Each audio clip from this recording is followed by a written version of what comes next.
Bismillahirrahmanirrahim. Teman-teman sekalian, kita harus yakin dengan sabda Nabi SAW dalam hadis Bukhari. Beliau bersabda, "Ma anzalallahu da'an illa anzalallahu lahu shifa." Allah tidak akan pernah menurunkan penyakit kecuali Allah turunkan kesembuhan bersamanya. Enggak ada kata-kata tidak ada kesembuhan. Enggak ada dalam Islam penyakit tidak ada obatnya, mustahil. Pasti ada. Itu sabda Nabi SAW dan tidak mungkin salah. Ini wahyu yang sudah diberikan kepada kita.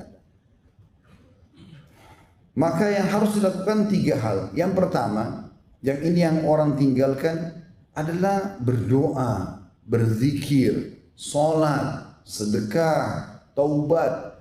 Ini asas daripada hilangnya wabah dan juga penyakit. Mara bahaya. Dan ini banyak ditinggalkan oleh kaum muslimin. Misal, masalah doa, kata Nabi SAW, la yaruddul qadha illa doa. Tidak akan pernah ada yang bisa mengubah takdir kecuali doa. Kemudian Nabi SAW juga bersabda di dalam hadis riwayat Tirmidzi, "Inna du'a yanfa'u mimma nazala wa mimma lam yanzil, fa'alaikum ibadallahi bid-du'a." Sesungguhnya doa akan bermanfaat terhadap apa yang sudah ditetapkan, takdirkan, dan apa yang belum ditetapkan atau ditakdirkan. Maka hendaklah kalian memperbanyak doa. Juga dalam sabda Nabi SAW tentang masalah doa, seperti misalnya doa keluar dari rumah.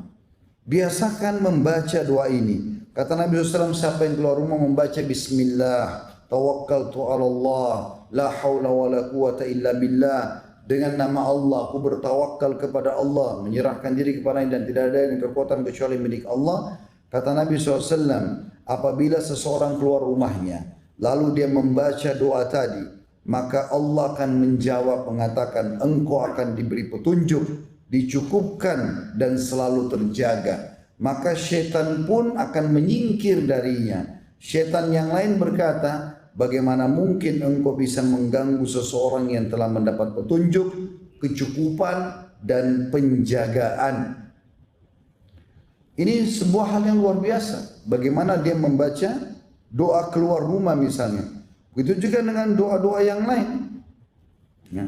Seperti misalnya dia supaya diijabah doanya, dia baca doa Dzannun atau la ilaha illa anta subhanaka inni kuntu minadh dhalimin. Jadikan sebagai zikir dia. Ya Allah, tidak ada Tuhan yang berhak disembah kecuali Engkau, Maha Suci Engkau, aku termasuk orang-orang yang zalim. Ini doa dibaca oleh Nabi Yunus alaihissalam. Kata Nabi SAW setelah menjelaskan kejadian tersebut, beliau mengatakan, lam yad'u biha rajulun fi syai'in qattun illa istujiba Allahu lah. Seseorang, sesungguhnya tidak ada seorang muslim pun yang berdoa dengannya dalam satu masalah apapun melainkan Allah pasti kabulkan. Itu juga zikir kepada Allah Subhanahu wa taala. Zikir pagi petang misalnya. Di antara zikir pagi petang bunyinya a'udzu bikalimatillahi tammati min syarri ma khalaq. Hadis riwayat Muslim. Aku berlindung kepada Allah dengan kalimat-kalimat Allah yang sempurna dari segala yang buruk diciptakan. Kata Nabi SAW, siapa yang membaca ini 3 kali di pagi hari dan 3 kali di sore hari, ya, maka tidak akan ada mudarat atau mara bahaya yang akan memudaratkannya hingga sore hari. Kalau dia baca 3 hari pagi sampai sore dia aman. Dan kalau dia baca 3 kali sore hari, maka tidak akan ada mara bahaya yang akan memudaratkannya hingga pagi hari lagi. Dijaga oleh Allah Subhanahu wa taala. Zikir yang pendek mudah diamalkan. Begitu juga dengan zikir pagi petang yang masyhur, walaupun semuanya hampir semuanya 80% intinya minta agar diberikan keselamatan. Di antaranya adalah Allahumma inni as'alukal afiyah fid dunya wal akhirah. Ya Allah, aku minta kepadamu keselamatan di dunia dan di akhirat dari segala macam bara bahaya termasuk wabah. Allahumma inni as'alukal afwa wal afiyata fi dini wa dunyaya wa ahli wa mali. Allahumma astur awrati wa amir rawati. Allahumma ihfazni min bayni yadayya wa min khalfi wa an yamini wa an shimali wa min fawqi wa a'udzu bi'azamatika an uqtala min tahti. Hadis sahih riwayat Ahmad. Yang artinya Allah, sungguh aku memohon kepadamu keselamatan dunia di akhirat. Ya Allah, sungguhnya aku memohon kepadamu keselamatan dalam agamaku. Jangan sampai aku menyimpang. Kemudian juga keselamatan di duniaku, keselamatan di keluargaku, keselamatan di hartaku. Ya Allah, tutupilah aurat-auratku, maksudnya kekurangan-kekuranganku, dan tentramkanlah hatiku dari rasa takut. Ya Allah, peliharalah aku dari mukaku, dari belakangku, dari kananku, dari kiriku dan dari atasku, dan aku berlindung dengan kemahabesaranmu agar aku tidak tergelincir ataupun kena gempah dari bawahku. Ini diantaranya saja, dan cukup banyak zikir-zikir. Ya. Di dalam hadis yang lain, ada seorang sahabat pernah datang kepada Nabi SAW lalu mengatakan, ya Rasul, di pagi hari, tadi malam saya disengat oleh kalajengking, berbisa. Ini sekarang bengkak semuanya, membiru kakinya. Kata Nabi SAW, ama lau qulta hina amsait, coba kau baca pada saat kau tiba sore hari semalam, a'udzu bikalimatillahi tammati min syarri ma khalaq, lam tadurruk. Kalau seandainya tadi malam kau baca, aku berlindung kepada Allah dengan kalimat-kalimat Allah yang sempurna dari segala keburukan yang Dia telah ciptakan, maka tidak akan membahayakanmu. Hadis sahih diriwayatkan oleh Imam Muslim. Itu juga dengan solat. Ada solat teman-teman sekalian yang mungkin orang tidak banyak fahami, tapi solat ini dikerjakan oleh Nabi SAW.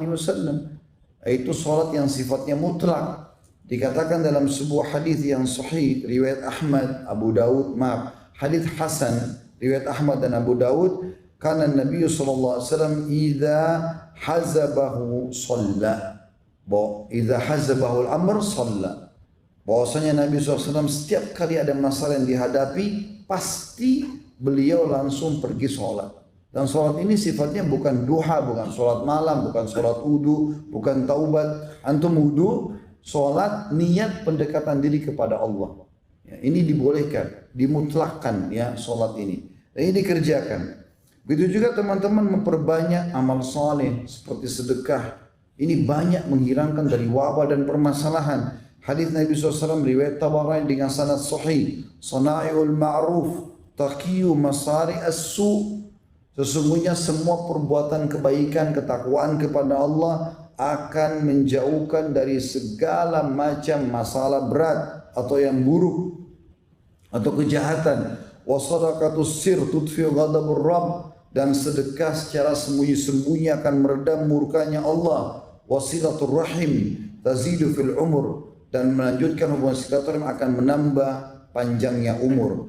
Di dalam hadis yang lain kata Nabi SAW, inna sadaqata la tudfi'u ghadabar rabb wa tadfa'u an mitati su. Ketahuilah bahwasanya sesungguhnya sedekah itu akan meredam murkahnya Allah. Jadi kalau Allah marah dengan menurunkan wabah dan segala macam hal, Allah bisa angkat murkahnya itu dengan sedekah kita. Juga sedekah itu, dan juga dia akan bisa menolak mati yang buruk. Di dalam hadis yang lain riwayat Al-Hakim kata Nabi SAW, sana'il ma'ruf taqiyu masari su. Semua perbuatan baik akan menjauhkan dari segala macam mara bahaya. Wal afaq, gangguan-gangguan. Wal halaqat, hal-hal yang membinasakan. Wa ahlul ma'ruf fid dunya hum ahlul ma'ruf fil akhirah. Dan orang yang suka buat kebaikan di dunia, maka mereka adalah orang-orang yang juga ma'ruf di akhirat.